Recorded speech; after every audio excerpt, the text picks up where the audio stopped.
Sang Arjuna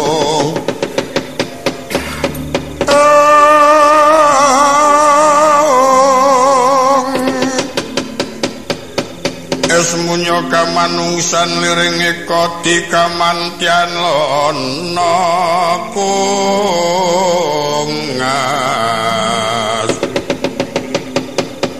sing mawas risang leng-leng abrontok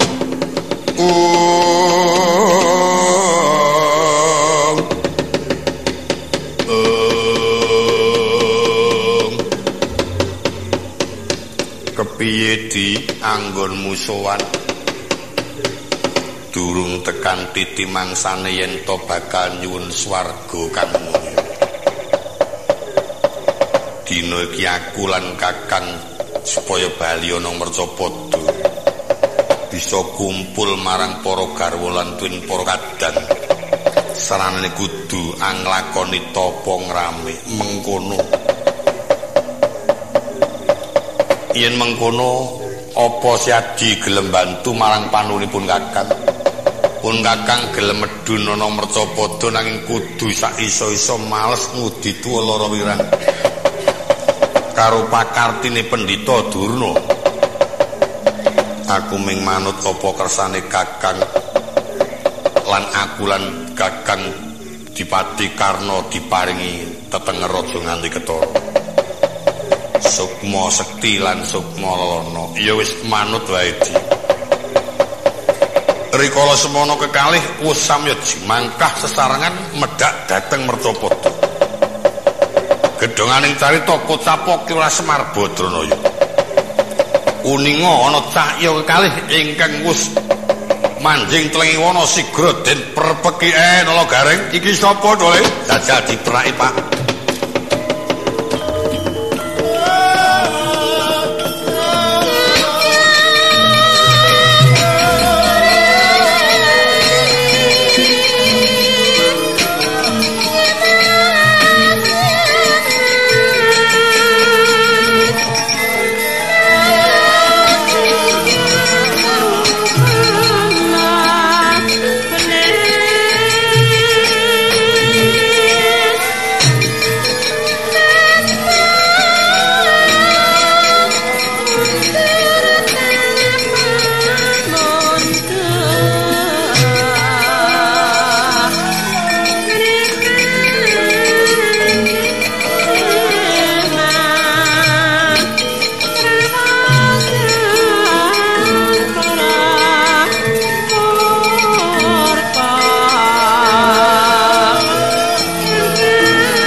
nyuwun pangapunten Den kula kumawani ngendhek panjenengan kekalih anggenipun sami tindak piyayi kok bagus-bagus ya Tru heeh tampilane anakku kowe kok ndek anak kok ngono nek tok dol lek ketok sigit-sigit ngono nek aku kelingan bulan anakku wedok kok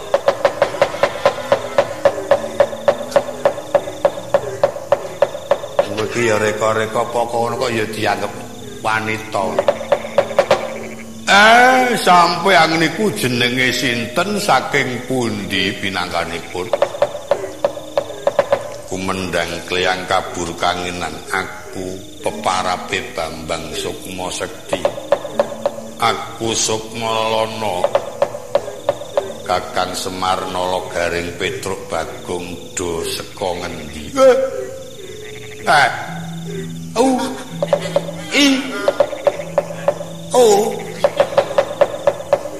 Saana-anane aksara dama ngawa Lah kok sampean pun prisa kalih kula nek kula niki Gareng. Gareng iki aku kok ya Semar kan. Iya mergo pancen aku wis uninga yen to kowe kuwi Kakang Semar Badrana. Karang wis apal kok Mar nek kowe iki nang ndi pancen sebutan iki ya ana wis apal. Ayo. Dikulinake karo wong pokoke. Ning ngono ku ya ana alane ana apike iki nek kowe lelungan kowe iso ndерbiaya. Ning alane anggere elek sepisan kowe yo dadi dititeni wong. Ayo. Mulane saurare kelakuanmu iku kudu sing apik. Aja njur nganake pemburu gang. Lah wong agek sawung ngurung sik kok sandang nunggak 300. Ora iso ngono wae. Asujana penyaur ki sumade ya. Nek aku ya ora ana alane gawe becik wong ewa semono digawe becik malah ora. Males piwase mamah ngudi tuwa lara wirang. Ya tak terima-terimake Mas. Kowe iki sok sing ora. Lah wong aku ki sijine wong sing tansah tresna karo sapa wae kok dadi. Sapa wae ki tak tresnani waton. Kena tak jaluki. Iya kaya. Kula niki janjane cara-carane kanan kula niki sekpetek. Cara carane ati kula niki saweg loro.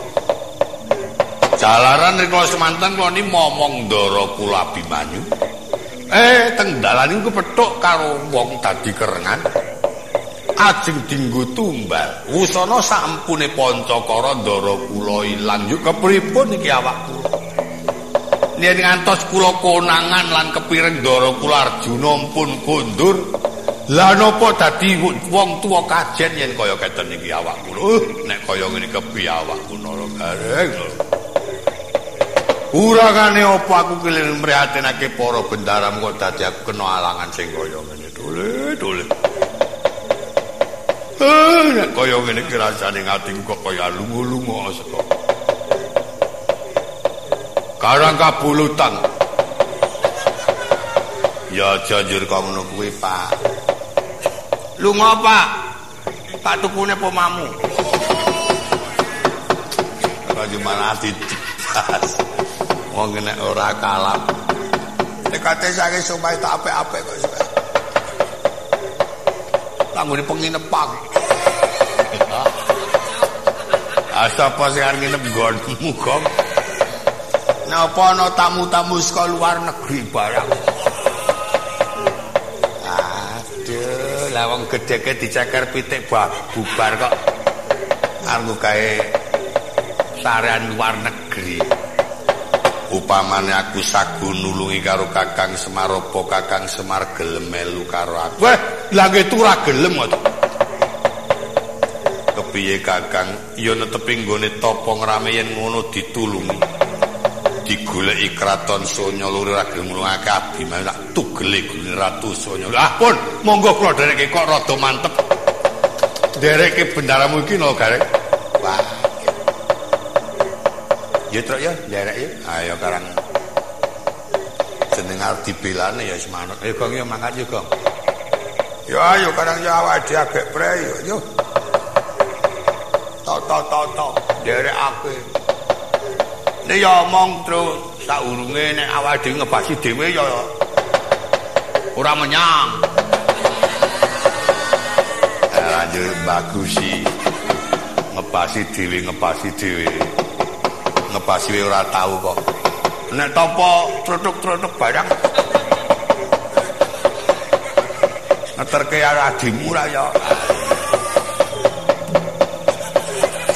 Mbok men diterke wong-wong kuwi kok le. Sing digambarke sing ora-ora. Ora mergo leman-leman kuwi, Den. Mele wentol kuwi wentol, ale kelong biayane kuwi. Ayo karang kowe iki ya pancen nggon moto ki nggon dhuwit tadi.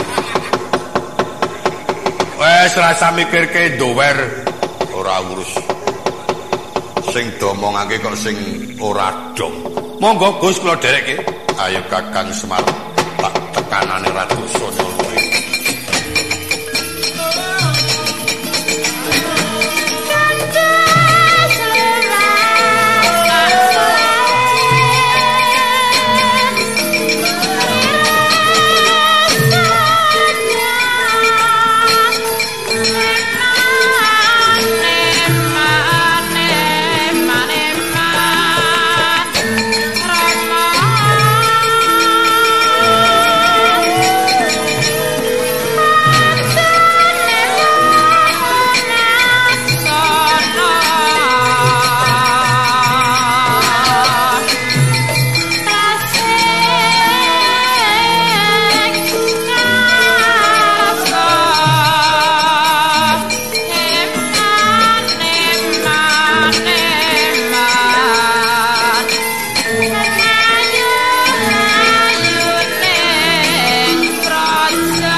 Warnanira ing kraton Sanyaluri. Sri Buminata kawusan gawon ing dampar kencana Prabu Kumalawati. Duweni ingkang rayi Rekyana Patih Andayawati Sapara Andhan. Inggih wis angaturaken marang Raden Angkawijaya. Bombong ing penggalih kang tanpa upama, prisa ingkang rayi kang wis angaturaken satriya. Sigra dene paring pangandika kepareng Luci Tarindriya.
Yaning talaga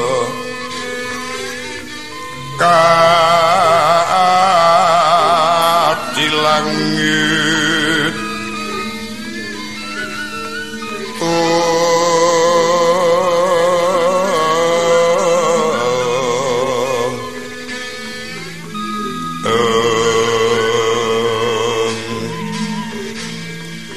mambang tepas ulan pamaneka klintang daya kusumayana sumawu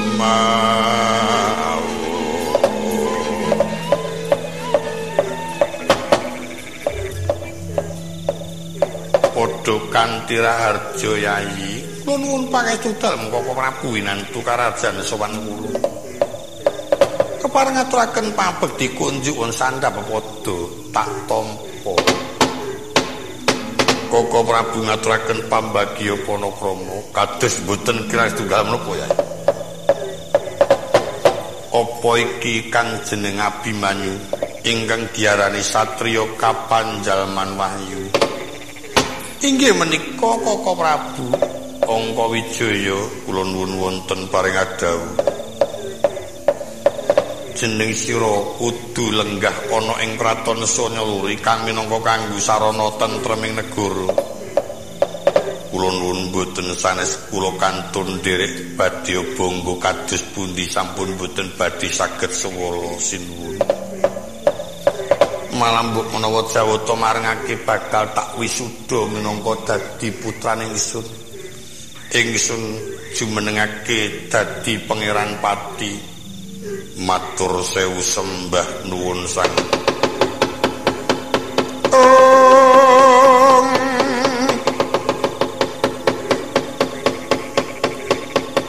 Semeraino semupang iwang aruna kadinetraning agorapo sabdaning kukila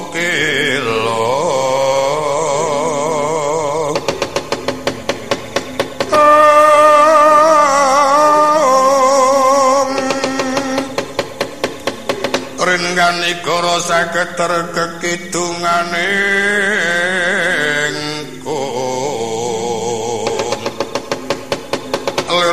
sing pini panca pepetoging ayam wana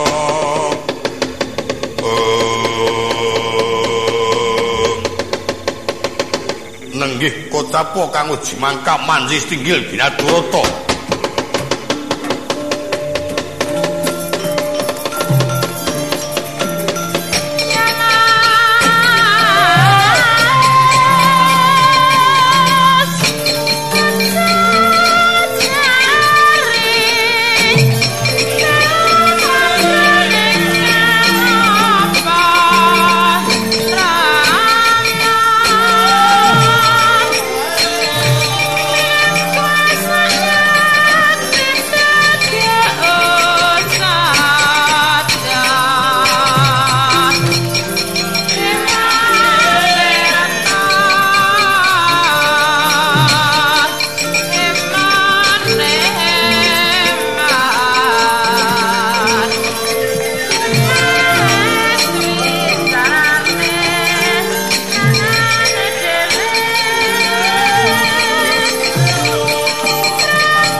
Ranggulinge satru bawatnya bentar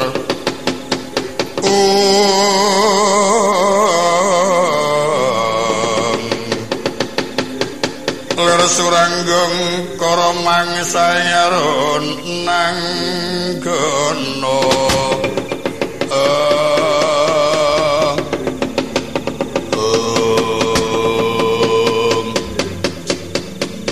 Ratu wanita jenengmu sapa? Takon karo aku Prabu Kumawati kowe sapa? Bambang Sukma Sekti Sukma Lana. Sukma Petra. Sukma Adilinuwe. Adilinuwe.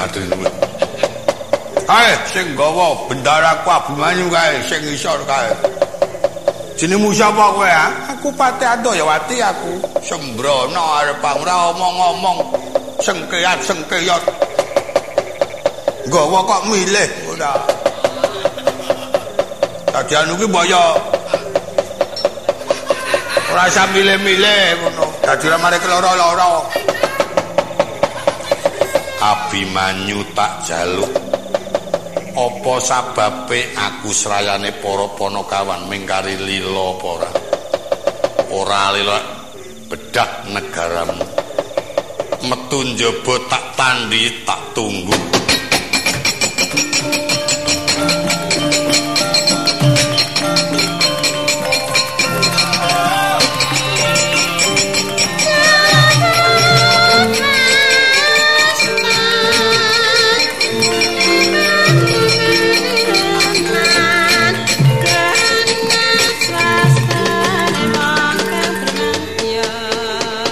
wis ora perlu nggunakake para wadyabala.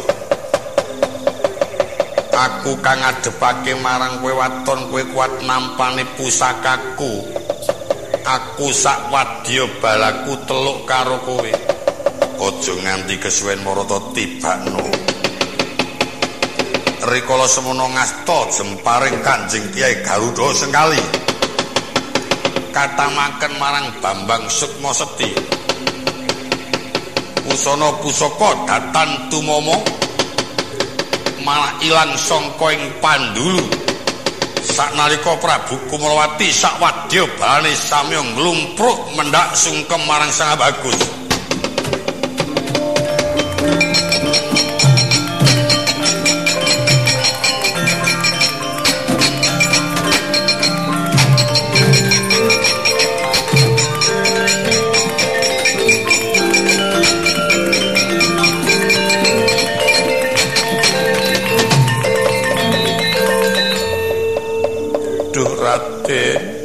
Jagesang kula sumanggaken panjenengan. Yen perlu malah panjenengan badhe kula wisuda jumeneng Nalendra. Kula nderek panjenengan Raden. Kakang ki wanita loro padha pasrah jiwa raga. Yen kepengin bakal Palakrama milya, aku ora milih peng kabeh. Aku kowe ora kanggo ndower. Aja melu usul, pokoke kowe gelem ora gelem kandhini. Payah wis. Ora urung bakal keprungu wong sejagat rat iki kanan. Petruk ki reka-reka wae. Yen pancen wis teluk karo aku dina ki aku njaluk gawemu. Inggih kowe tak kongkon nangestina aku jalukna Pendhita Durna. Ora bisa mboyong Durna aku moh nampa kowe sak kancamu. Inggih sendika yang ngaten kula sumanggaken. Koko Prabu dos pundi Yai? Kula sak kadang sampun rumas telu. Prayogi panjenengan kula aturi ndherekaken tindhaipun Kang Mas Sukma Sekti lan Sukma Sendika Yai.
Capo ingkang wis samya tata lenggah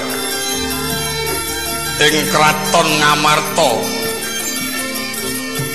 Prabu Puntadewa kang samya pepanggihan marang Rakanata Ndrawati. Apa diri Raden Nakula so Raden Sadewa? Dalasan Raden Harya Werkudara. Kempaling para kadang wonten singgil Binadrata kaditik rengu pasuryane. Ing riku arsa Rukming Daya ngacarane marang Raka kepareng Lucitandriya.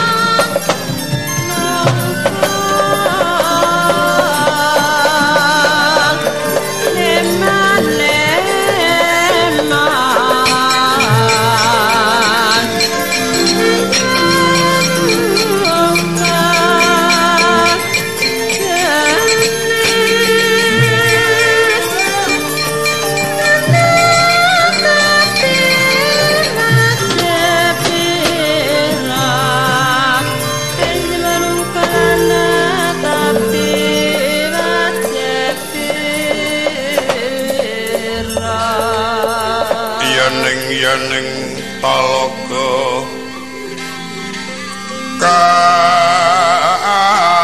kadilangit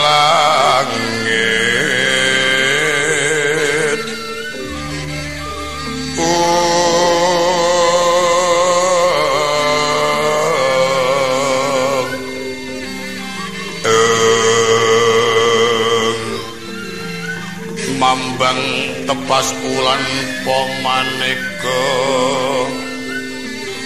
kelintang daya kusuma yuwana sumawa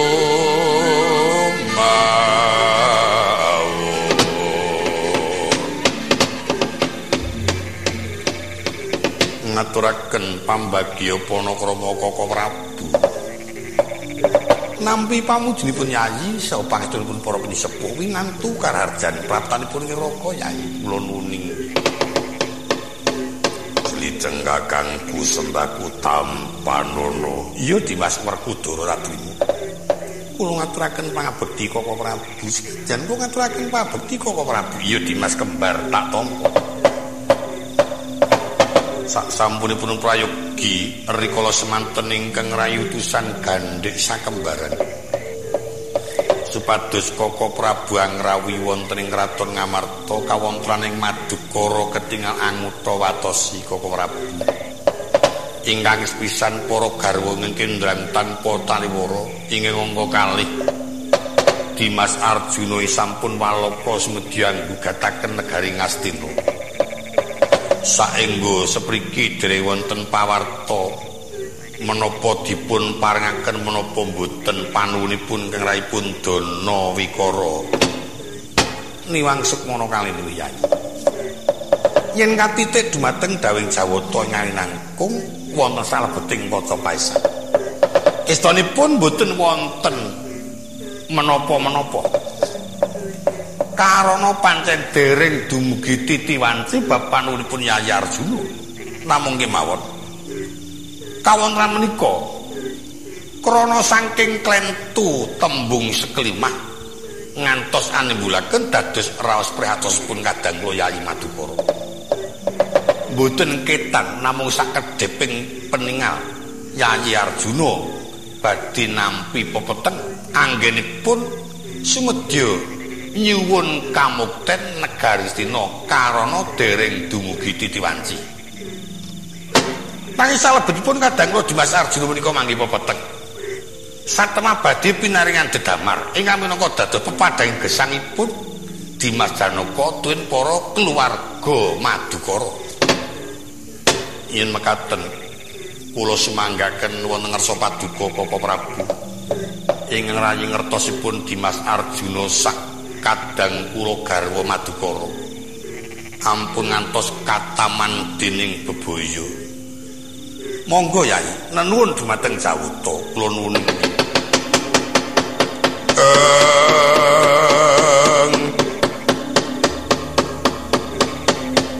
Sinayang manggilong mangruk mining Cakra Baskara kumitiraning asta. Dewi kraman resa gunung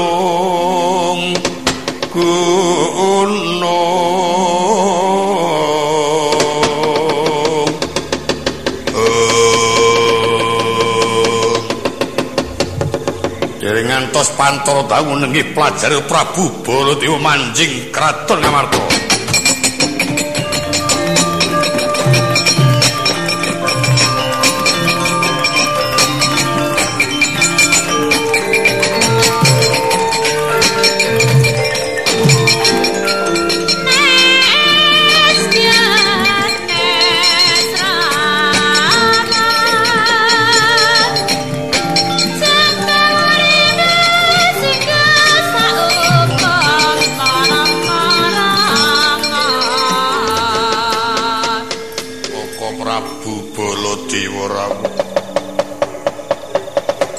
Manggih Raharja Kaka Prabu kados boten kirang setunggal menapa Yayi.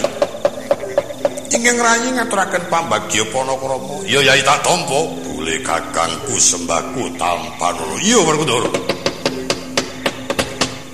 Pun Kakang Prabu